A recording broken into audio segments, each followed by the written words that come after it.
From Lagos, the nation's commercial capital, this is the news at 10. Live from Channels Television. Reporting tonight, Anne Waodo.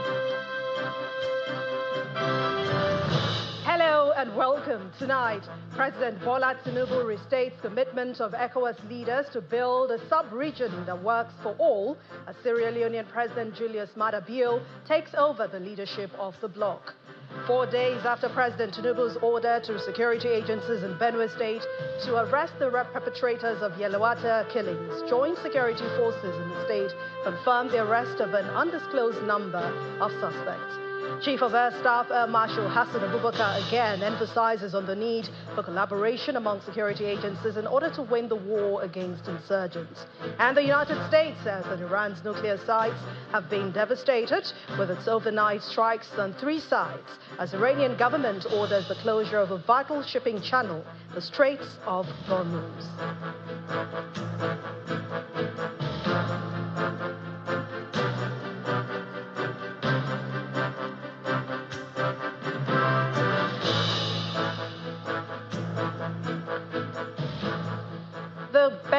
In Benue State now, a few days after President Tinubu's marching orders to security operatives to fish out the perpetrators of the killing of Yelawata residents, the joint security services in the state has now confirmed the arrest of an undisclosed number of suspects linked to the attack, which claimed over 100 lives. Addressing journalists after the post-mortem security meeting on Sunday, the Commissioner of Police, Mr. Menari Fanye, says the arrest will not be possible without Governor Hyacinth Alia's support.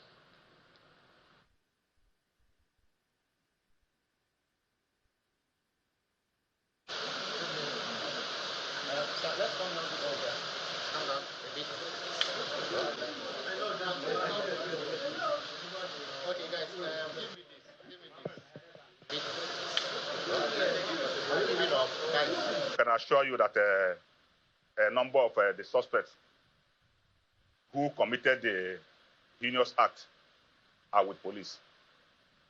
And with in due course, we will make a press release on that and you will know them. But you can assure you that we have arrested a number of them and we are still on the trail of some of them. About for the motivation of the government, I can assure you that we work hand in hand with the state governor. The state governor provides, make adequate provision for all our logistic needs. But the rest assured that we are on top of the security situation in Benue State. All the ID camps have been provided with adequate security, and people are safe there. The villages, the farmlands have been provided with adequate security. The governor have been very supportive, and he's even willing to support more to make sure that the peace and security we desire is restored in Benue State. On the part of the Inspector General of Police, he have deployed numerous or very many tactical squads and several units of mobile police force. And in our own part, we have deployed to all the nooks and crannies of the state. Bola Tinubu has expressed concern over the slow pace of activating the ECOWAS standby force, asking West African leaders to move decisively from planning to implementation in combating terrorism and transnational crime. The president was speaking at the 67th ordinary session of the ECOWAS Authority of Heads of State and Government, which ended in Abuja this evening. At that meeting, President Julius Maada Bio of Sierra Leone emerged as the new chairman of the Authority of Heads of State and Government as President Bola Tinubu's 2-term reign at the helm of affairs of the regional bloc comes to an end. Our State House correspondent Empress Simon reports. The last time the authority of the heads of state and government of ECOWAS met in this hall, the decision to approve the exit of Mali, Niger, and Burkina Faso was reached. Today, at the round table, the flags of the 3 countries are conspicuously missing. But what decision will ECOWAS be taking today? This is what we're expecting. Follow us. President Bola Tinubu leads other heads of state into the hall after a closed-door meeting that lasted for several hours. As they settle down, the president of the ECOWAS Commission gives the opening remarks. Those who joined President Yakubu Gowon, head of state Yakubu Gowon of Nigeria, to establish ECOWAS deserve our permanent commendation. President Tinubu has been chairing the authority of the heads of state and government of the ECOWAS since 2023, and under him, the organization has made some giant strides, including the establishment of a standby force. We must act decisively to operationalize the ECOWAS standby force on the fight against terrorism to serve as an instrument for peace and stability for our region. After the speeches, the meeting goes into a closed-door session for a few minutes before members of the media are asked to return for a brief on the major outcomes.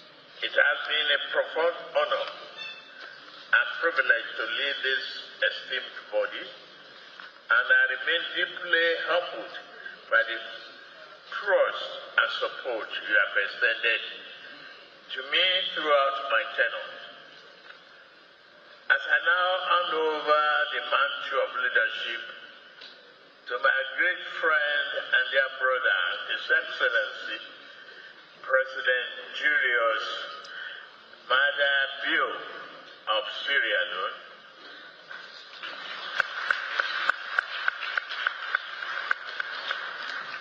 the new chairman of ECOWAS Authority Head of State and Government, I do so with a deep sense of fulfillment and optimism for the future of West Africa. Please.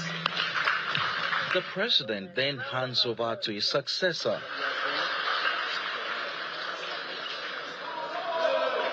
He vacates the chairmanship seat to take his new seat as a member.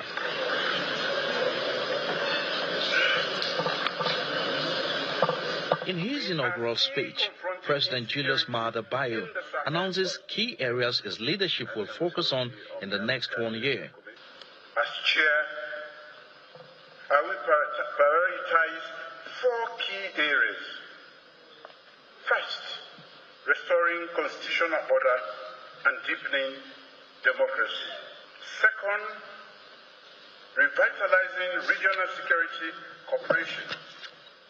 Third, unlocking economic integration. Fourth, building institutional credibility. ECOWAS must reform itself and become more transparent, efficient, and responsive to its people's needs. With that, the event comes to a close as President Bola Tinubu and the heads of state make their way out of the hall. But the president of the ECOWAS Commission engages members of the media for more on the outcomes of their engagements. With regard to our relations, ECOWAS's relations with the members, the 3 member states that have withdrawn and formed the Alliance of Sahelian States, the authority has decided on the appointment of a suitable candidate as the chief negotiator to lead the discussion with the 3 countries. ECOWAS may have been facing challenges just like any institution, but ECOWAS remains what it is. And these words of assurance given by the ECOWAS Commission President as to the strength of ECOWAS in the face of its challenges is one thing that President Julius Bio has to run with as the new chairman of the Authority of Heads of State and Government of ECOWAS. From the banquet hall of the State House in Abuja, Emperor Simon, Channels Television News. President Tinubu has expressed deep sorrow over the tragic suicide bombing in Kunduga, Borno State. President Tinubu, in a statement issued by his spokesman, Mr. Bayo Onanuga, describes the attack as a cowardly assault on innocent lives, extending heartfelt condolences to the victims' families. The president acknowledged the pain of the Borno people, reaffirming his administration's commitment to ending terrorism. He also emphasized that such act will not weaken the resolve to secure the nation. President Tinubu has directed security agencies to intensify operations against Boko Haram remnants while asking them to stay vigilant and disrupt insurgents' attempts to target civilians. The president has also asked for collaboration with local communities for better intelligence, directing the National Emergency Management Agency, NEMA, to provide immediate relief to survivors. He commended emergency responders for their swift action in the aftermath. Meanwhile, the president has also condemned the killing of travelers in Plateau State, asking security forces to ensure the arrest and punishment of the culprits. Reacting to the news of the murder of 12 wedding guests, including the father and brother of the groom, President Tinubu described the heinous action as unacceptable and barbaric. The victims, many of them injured, were traveling from Zaria in Kaduna State to Jos in Plateau State.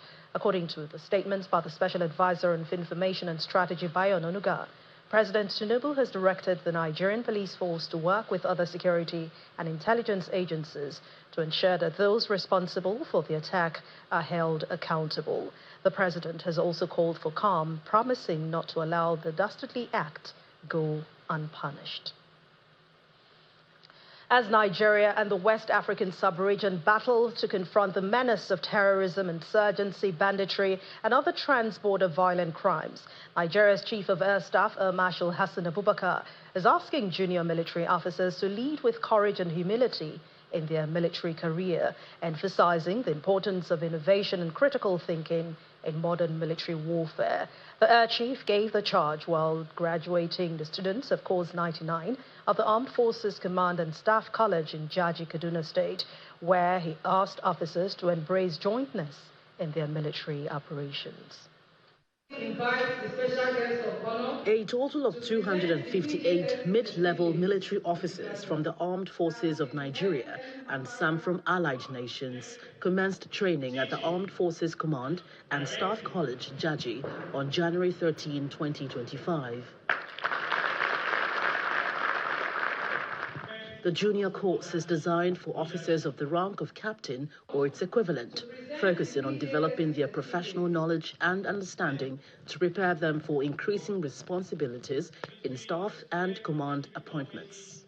The course was therefore a great opportunity for Africans to work together with a clear understanding of our shared destiny and aspirations to attain the desired security and prosperity we all deserve. Junior Course 99 will expose to stimulating conceptual sessions and practical engagements, as well as leadership-focused sessions captured in various packages like critical thinking, leadership seminars, and mastermind training.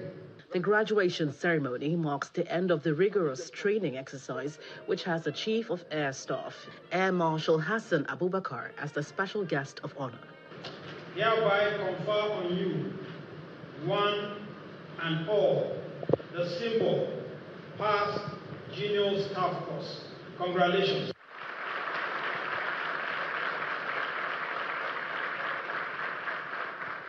Awards are presented to outstanding officers who distinguished themselves during the course. In his remark, the Chief of Air Staff highlights the evolving security threats facing Nigeria and the world, including terrorism, banditry, and cyber threats, stressing the need for jointness, interagency collaboration, and strategic foresight to defeat the enemies. The phrase, past Junior Staff Course, is not merely a title. It is a solemn call to higher service, better judgment, and a greater responsibility. Highlighting the evolving nature of warfare, the Air Chief urges the officers to be courageous in questioning outdated paradigms and to be leaders their troops can follow with confidence and trust. In the dynamic and often uncertain environments You will encounter doctrine alone may not always provide the answers. In such moments, draw upon your training. Trust in the competence of your team and let integrity guide your actions. As these officers take a critical step in their journey towards strategic leadership, they've been reminded that the course they've undertaken is not just for academic success, but a call to higher service, better judgment, and greater responsibility. In part two, after the break, federal government urges the media to champion the country's democratic process as the Nigeria Union of Journalists celebrates 70 years of its formation. Please join us again.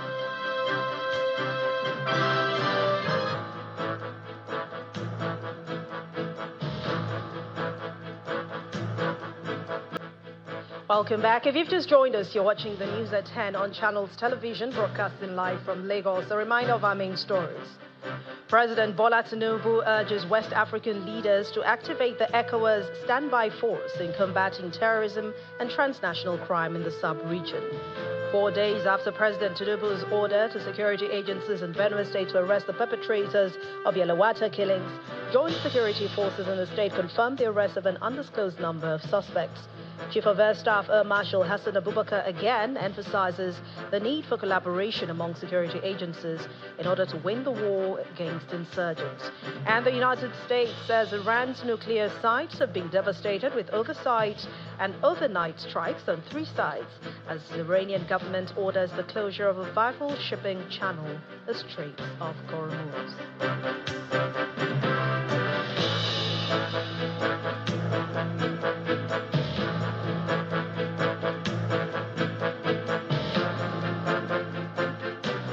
The state of crime across North Central remains complex. While some accuse farmers and herders, others are pointing to terrorists from the Sahel region.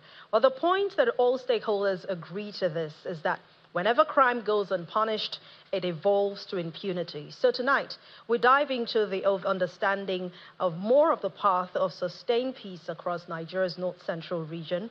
Data scientist Babajide Ogunsowo, who is the founder of Leadership by Data and Channels Television's data analyst, of course, is here to share facts, the analysis and insight about the latest security trends across Nigeria's North Central region. Babajide, thank you very much for joining us on the News at 10. I see these matchboxes and I'm scared. Are you burning our studio? Certainly not. Okay. Certainly not. But if we cannot define who these criminals are, how do we even stop them?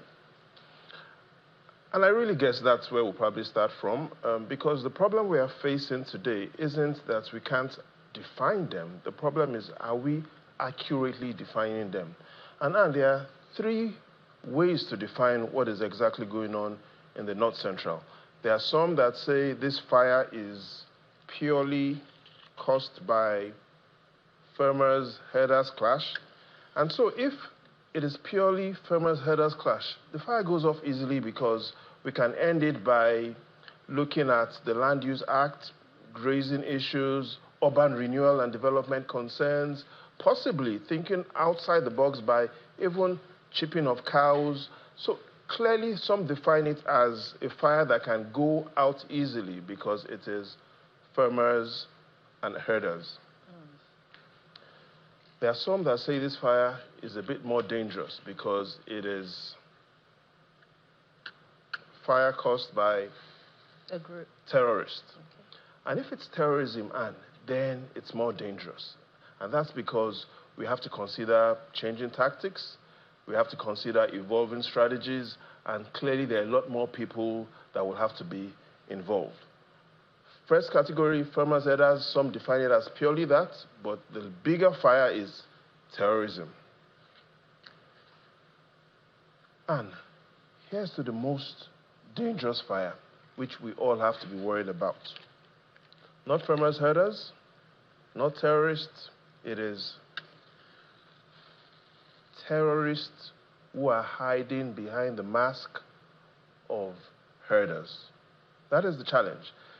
Terrorists hiding behind the masks of herders. Terrorists claiming to be herders. And that fire has a lot of smoke and requires a lot more effort by the security agents, because that is really when we face the challenges of bringing in the religious leaders, traditional leaders, looking at the problems where they are coming from, the Sahel region. So it becomes a bit more complicated. And if we look at what exactly has gone on this week, what we find is a lot of people are put the blame in one of these three boxes. Some have said, this is purely farmers and herders. Some have said this is pure terrorism. And a few are saying what we face is terrorists who claim to be herders. And until we accurately define this problem across Nigeria's north central region, it will be hard to get a solution. And quickly later tonight, I'll share to you which of these boxes I think is where the problem lies. Okay, so talking about where the problem lies, there are several estimates about the number of fatalities across Nigeria's north central region. What figures can Nigeria rely on at this moment? So there are three figures we can rely on, and I'd like to take them step by step. The first is, when we talk about Nigeria's north central region, and I would like you to listen carefully to this, especially what has gone on in Benue State. Going by our history, and we started with Benue, and it was Benue that gave birth to Plateau State. And from Plateau State, we had Kogi and Nasarawa State. So the point I'm making is when we talk about the Benue, the reality is it is made up of four states: Benue State, Plateau State, Nasarawa State, and Kogi State. And these four states have a land area of 121,000 square kilometers, approximately more than half the land area of the north central region. So the first fact is, when we have concerns in the Benue, the reality is what we are saying is half of the north central region is concerned. Now, the second point, Anne, is that, yes, we have estimates from, if we have to look at it from the perspective of farmers, herders, then we understand exactly what is going on in the Benue. And if you take a look at the facts, it allows us to see that clearly when it comes to agricultural land, Benue is the top state across Nigeria's northern region. So what we have in front of us is the top 7 states with the highest farm concentration in Nigeria. And across the top 7 states, what you will notice is 6 of them are in southern Nigeria. And that one state that comes out as having the highest farmer concentration, and by farmer concentration, we're talking about number of farmers per square meter. Based on the evidence we have today, Benue has approximately 70 farmers per square kilometer. No other state in northern Nigeria has those sort of numbers. So clearly we understand there's an issue when it comes to that is the major occupation in Benue. However, Anne, here's the third point, which a lot of Nigerians and a lot of families are concerned about, and that is looking at the number of abductions, armed conflict, and terrorist attack across Nigeria's north central region. And if you take a look at those numbers, here's what you find. And these numbers are coming from ACLED, the Armed Conflict Location and Event Data, because they have the most accurate reports on such cases globally. Here's what they say. In the first half of 2023, across Nigeria's north central region, there were 963 fatalities between January and June 2023. Looking at the numbers we have in front of us, it shows that in the first half of 2023, Benue and Plateau states accounted for 55% of total fatalities in the north central region. In the first half of 2024, total fatalities, 982 fatalities across the north central region. However, from the ACLA data, what they say is that the numbers of fatalities from Benue and Plateau grew to 57% compared to 55% in the first half of 2023. Now, let's take a look at what's happened in the first half of 2025 as at June 13th. And this is from ACLED. They say out of the 846 fatalities it has recorded across the north central region, the Benue and Plateau accounts for 72%. So if you look at the trends, 2023, Benue and Plateau accounted for 55% of total fatalities in the north central. In 2024, Benue and Plateau accounted for 57% of total fatalities across the north central region.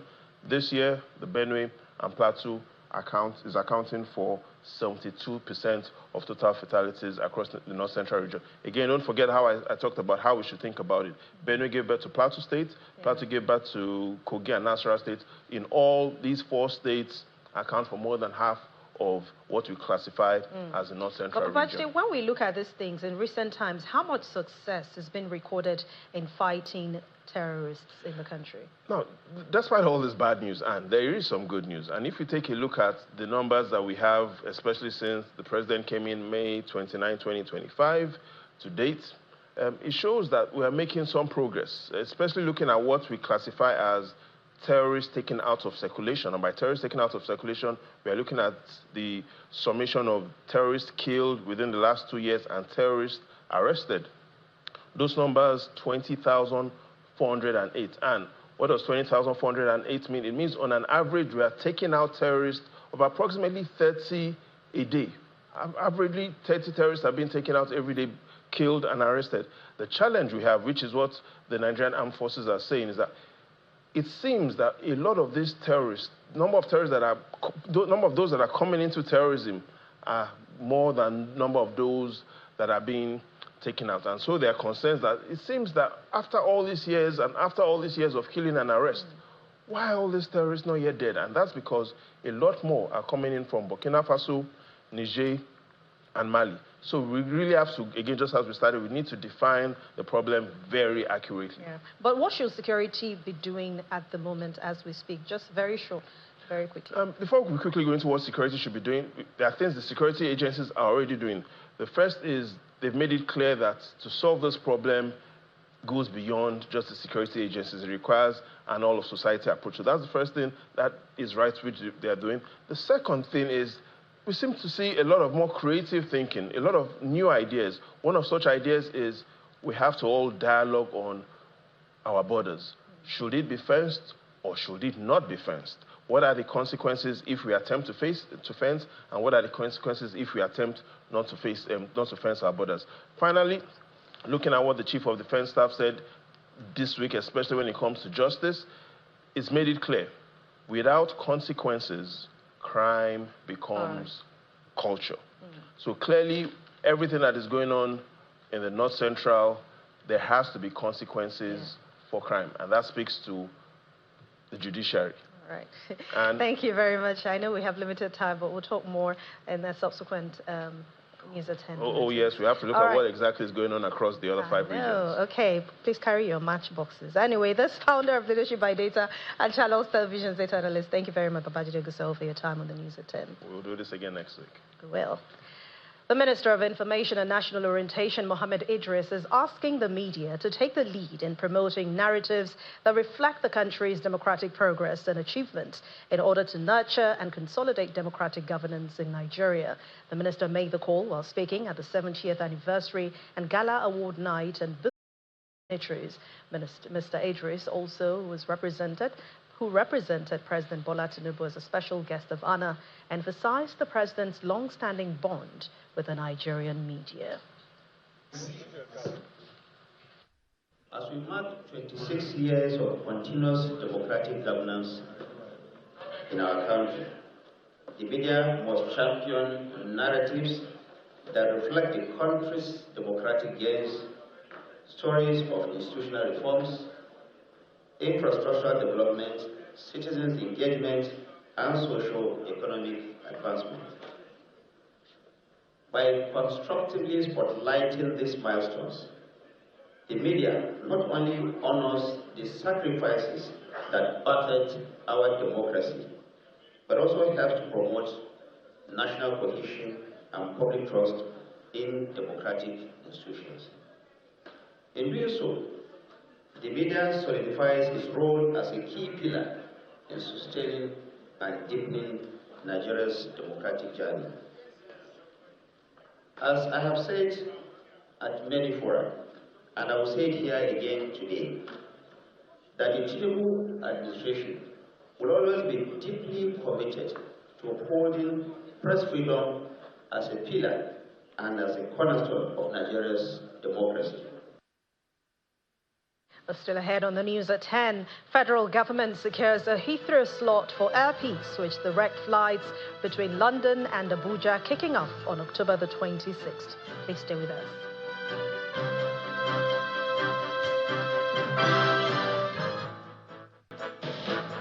Welcome back. What was supposed to be a night of celebration, a birthday party among friends at one of Port Harcourt's trendiest night spots, is now the subject of a litigation. The celebration, which began with cheers and champagne at the Black Box nightclub, quickly descended into chaos, and now the River State Police Command says it is investigating what it calls a possible case of gender-based violence. Our correspondent Charles Operum gives us more details about this incident. It was the evening of June 12th, and Tonia Okoye had planned a birthday bash to remember. Along with her friends, she reserved a VIP table at the Black Box nightclub in GRA for 200,000 naira. The group arrived, danced and toasted to life, but their celebration was violently cut short.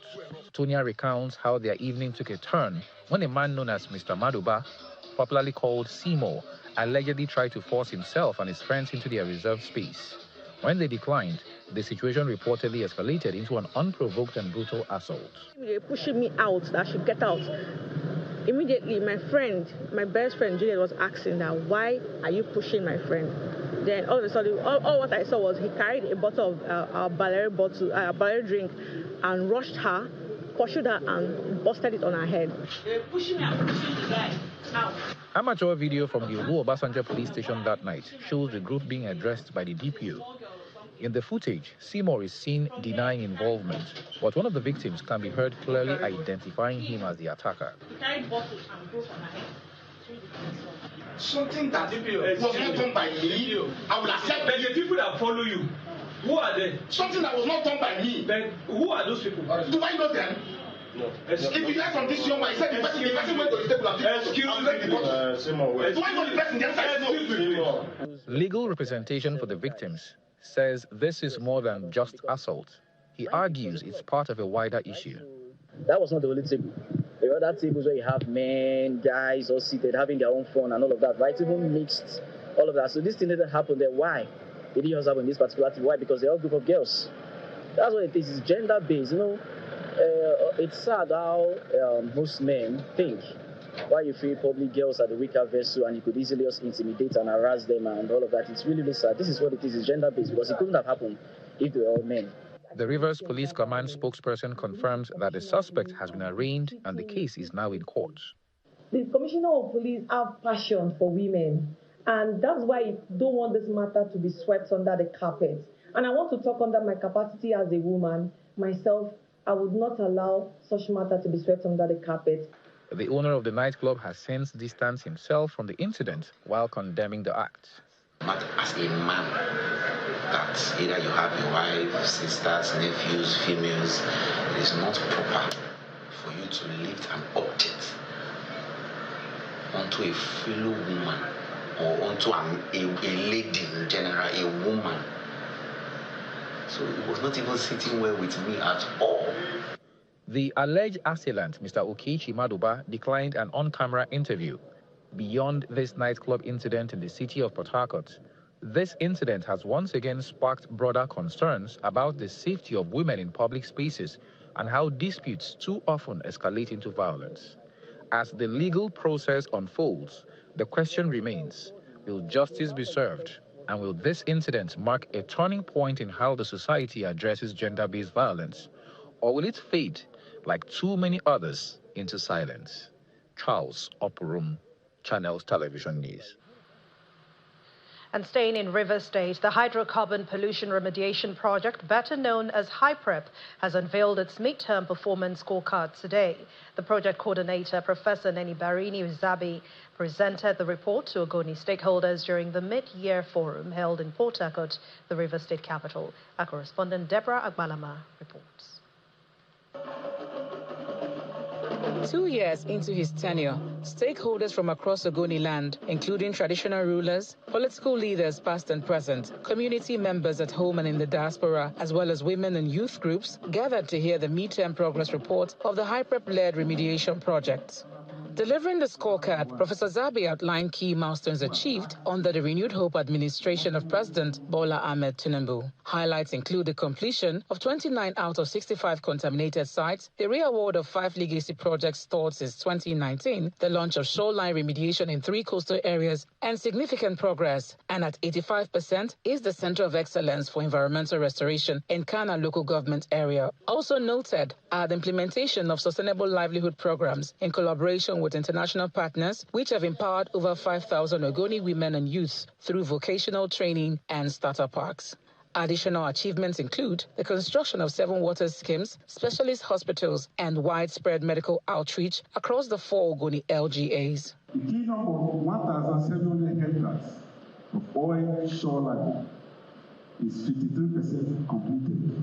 Currently, HYPREP is advancing the remediation of 39 lots across 17 million complex sites, covering 125.39 hectares of hydrocarbon impacted land.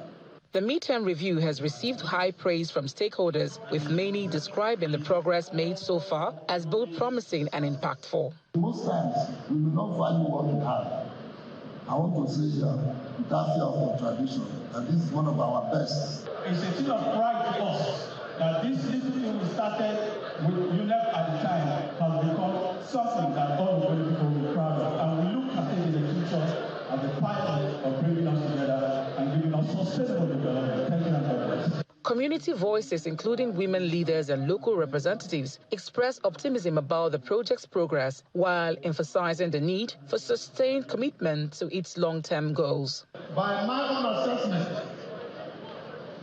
the HYPREP we have today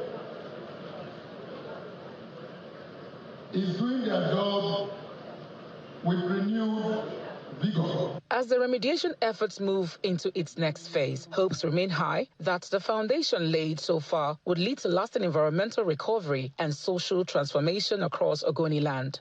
With continued collaboration, oversight and transparency, stakeholders say the dream of a cleaner, safer future is finally within reach. Deborah Abalama, Channels Television News. Staying in the Niger Delta region, its Shakiri stakeholders and some employees of Tantita have been speaking on the recent protest in Abuja over the security contract in the Niger Delta region. The group, which marched through the streets of Warri in Delta State, distanced themselves from what they described as a misleading campaign against Tantita security outfit, which is in charge of manning pipeline facilities in the region.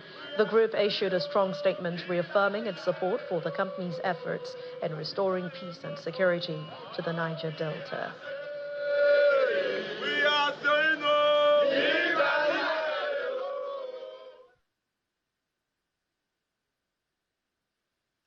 We categorically dissociate ourselves from the recent protests held in Abuja and reject the claim made by one Mr. Kingsley Tenuma, also known as Afere, and a few others purporting to speak on behalf of the Shakiri nation.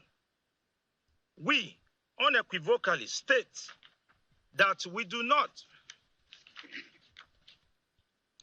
they do not represent us, not in voice, not in action, certainly not in interest. The voice of the people is the voice of God Almighty, and the people have spoken. We are with Tantita with regards to this project and contract. So we are even calling on the federal government to expand the scope of this contract if need be. Operatives of the National Drug Law Enforcement Agency, NDLEA, have arrested a 43-year-old female makeup artist, Adekoya Adebukunla Mary, who claimed to be traveling to India for fibroid surgery.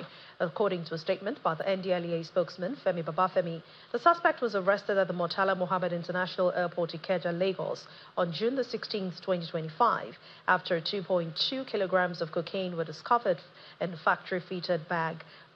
And another development, NDLEA operatives of the Directorate of Operation and General Investigation intercepted a shipment of sewn female dresses containing 1.3 kilograms of loud, which is a strong strain of cannabis, bound for Bahrain, while operatives discovered 850 grams of cocaine concealed in cloth hangers, bound for Australia. Also, NDLEA officials acting on reliable intelligence detained one Ibrahim Galadima and Ibrahim Mohammed of the Bauchi-Darazil route with a total of 1,013,000 opioid tablets, including tramadol, diazepam, and Exol-5. A 22-year-old female student of Kwara State Polytechnic, Oloting Nifemi, notorious for selling illicit substances to other students, was on Thursday, June the 19th, arrested at her base along Kwara Poly Road in Ilori with 1 kilogram of skunk.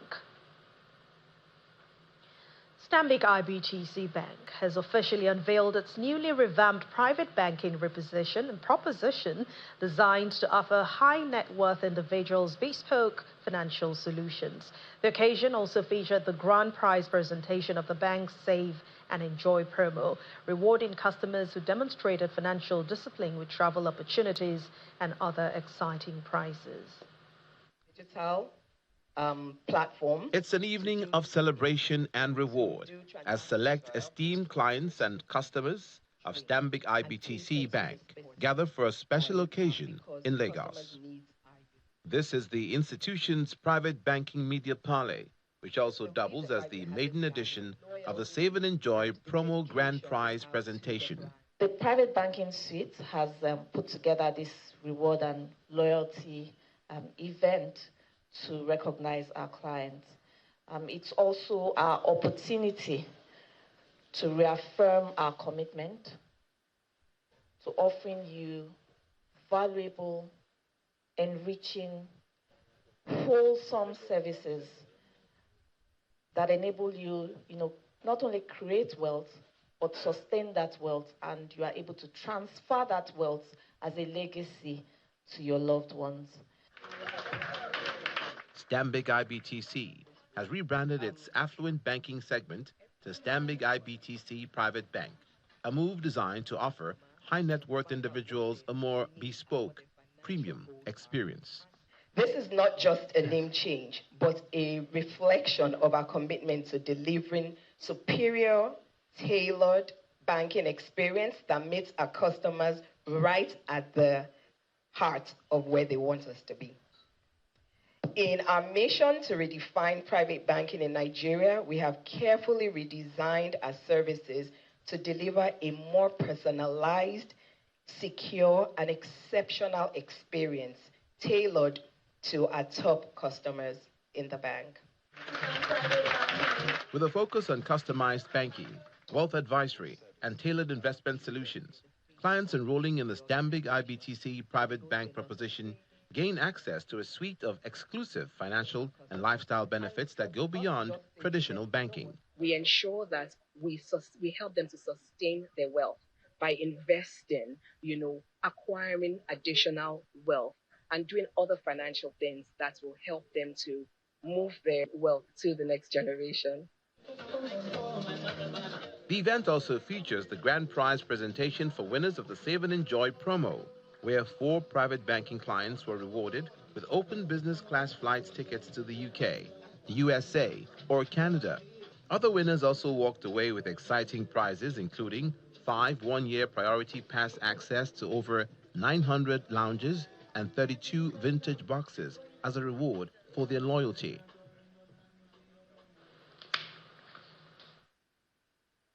Nigeria's national carrier Air Peace is officially launching direct flights from Abuja to London Heathrow Airport starting October the 26th, 2025. A statement issued by the Special Advisor on Media and Communications to the Honorable Minister of Aviation and Aerospace Development, Mr. Tunde Moshood, says this landmark achievement follows sustained diplomatic efforts by the federal government of Nigeria to enforce reciprocity in international air travel agreements. The statement also adds that the Minister of Aviation and Aerospace Development, Festus Keyamo, had to send a strong worded letter to the UK Secretary of State for Transport demanding a Heathrow slot for Air Peace making it clear that if the slot wasn't granted, Nigeria would consider reviewing British Airways and Virgin Atlantic's access to Nigerian airports. The minister emphasized that Nigeria was simply asserting its rights under the Bilateral Air Services Agreement, BASA, which ensures fair and reciprocal treatments for both countries' airlines. And now to the arts. Beauty as Essence is an exhibition of contemporary art at the Moriri Gallery in Port Harcourt, the River State capital. The show features captivating images created by various artists in the Niger Delta region. We see it on Art Review tonight.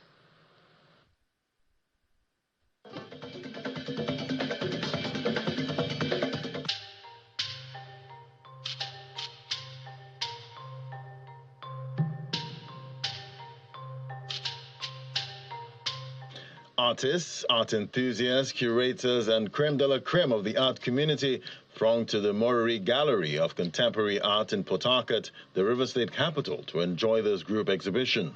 We believe that beauty as essence is actually something that we should look inward as a people, that despite the difficulties, we should try as much as possible to deliver our best, because once we're alive, we have a reality, and that reality is that we need to exist within the ambits of the time that we find ourselves.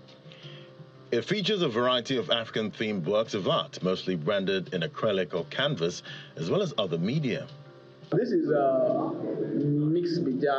It's acrylic textured canvas. The materials that I used to prime the work is sawdust and some pigments to create this texture. So it just after the pigment, after using just acrylic on textured canvas.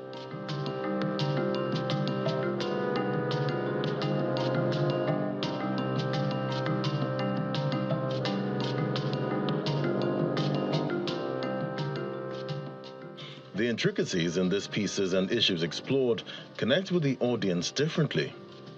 Art is really beautiful. You can see the works they have put in, expressing their minds out of it. You know, that's art. Seeing the environment where we are, in this gallery, is all about art. The chairs, the beauty of the artwork, the painting, the sculptural works we have seen outside there. We have seen monkeys, we have seen shrubs, we have all native things. Some people think that those things are fetishes, but they are all what makes us happy. If there was any one of us that have come here angry, seeing all these beautiful things, I think the person must have actually been happy. For the gallery, the idea is to keep giving artists in the Niger Delta a platform to showcase their ingenuity.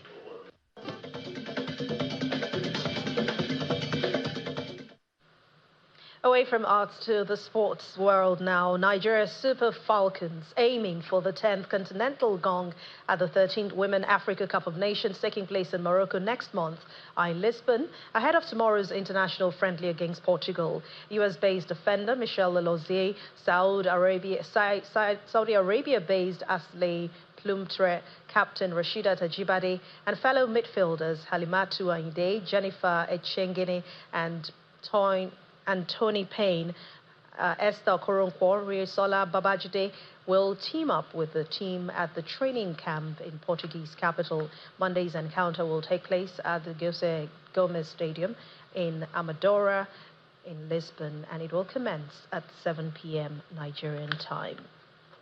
The Pentagon this morning, it says the strikes were not about regime change, but that the U.S. president has consistently stated for over 10 years that Iran must not get a nuclear weapon. Israeli officials say they were in full coordination with the U.S. in planning the strikes. It also says that dozens of strikes continue to hit Iran in the wake of the U.S. bomb attack. It's a major escalation in the Middle East. The United States conducting airstrikes on the Islamic Republic's nuclear infrastructure, targeting Fordo, Natanz, and Isfahan. President Donald Trump announced Saturday evening that U.S. military forces had dropped bombs on the 3 Iranian nuclear facilities, ending a week-long deliberation period over joining Israel's campaign against Iran. In a national address from the White House, President Trump described the operation as a very successful attack, warning Iran against retaliation, and then ending his message with a call for peace. Tonight I can report to the world that the strikes were a spectacular military success. Iran's key nuclear enrichment facilities have been completely and totally obliterated. Iran, the bully of the Middle East, must now make peace. If they do not, future attacks will be far greater and a lot easier. For 40 years, Iran has been saying death to America, death to Israel. They have been killing our people, blowing off their arms, blowing off their legs with roadside bombs. That was their specialty. We lost over 1,000 people, and hundreds of thousands throughout the Middle East and around the world have died as a direct result of their hate. In particular, so many were killed by their general, Qasem Soleimani. I decided a long time ago that I would not let this happen. It will not continue. Iran has condemned the U.S. strikes, with Foreign Minister Syed Abbas saying Iran is reserving all options to defend its sovereignty. We suddenly faced with the aggression.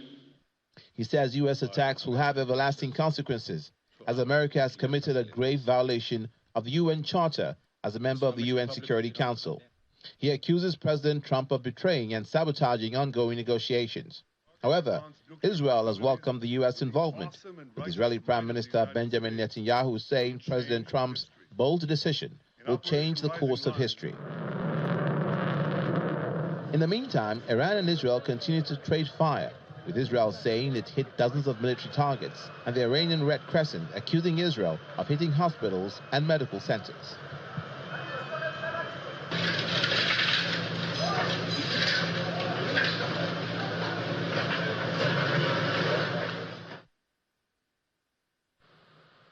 Iran's parliament, meanwhile, has voted to close the Strait of Hormuz, a critical shopping route that handles about 20% of the world's daily oil export, potentially blocking $1 billion worth of oil shipments daily. Now, this decision awaits final approval from Iran's Supreme Council, which must act by tonight, according to Iran's state media. Its narrow shipping lanes and shallow waters make it highly vulnerable to attacks, and the closure will significantly impact global markets, especially Asian countries like China, India, Japan, and South Korea, which rely heavily on oil imports through that channel. And the main news again. President Bola Tinubu today asked West African leaders to activate the ECOWAS standby force in combating terrorism and transnational crime in the sub-region. Meanwhile, the president has also handed over the leadership of the bloc to Sierra Leonean President Julius Maada Bio. And that's the news at 10 tonight. Thank you so much for watching. I'm Anne Mwawadu. Have a fruitful week ahead. Good night.